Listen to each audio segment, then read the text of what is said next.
Thank you. It's referred to a few things, namely Viceroy and the coffee bowl, which you discussed with Pilar in the previous podcast. And I just want our listeners and viewers to know that I will attach the link to that podcast in the description once I've uploaded this to our YouTube.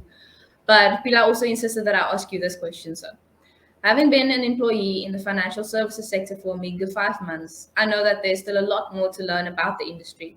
However, I've come across my fair share of onerous legislative processes that really knock the winds out of one's sails.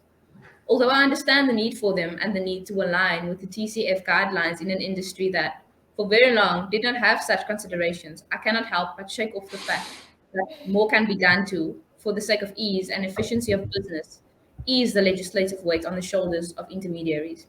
I hear that most of the top financial service providers in the country struggle to retain intermediaries.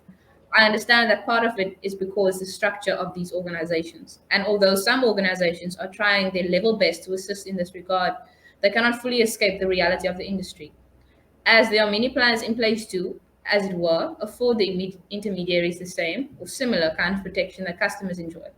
Because it does seem to me that on the path to the TCF, intermediaries have been and are continuing to fall by the wayside.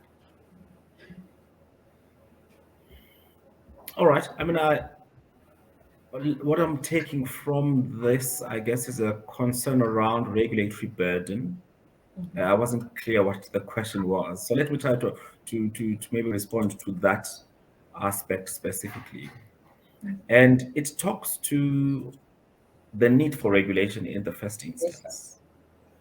The need for regulation is because individual customers dealing with a very sophisticated and complex sector require protection because of asymmetry of information. They don't have access to all the information that firms have around products, around disclosures, around pricing, the list of things that individual customers don't have automatic access to. And because of that, you have to impose regulations to protect them. Now, saying that does not mean that we are insensitive to this question of balancing benefits with costs. Yes.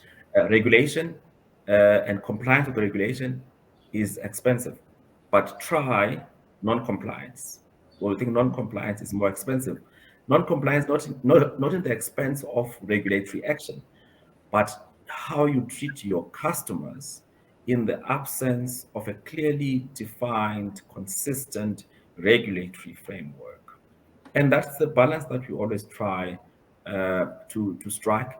Not easy at the best of times, but my sense is that actually, if we look at how TCF has been embedded across the financial sector, the conversations we have with individual financial institutions, we are starting to see the approach actually bearing fruit.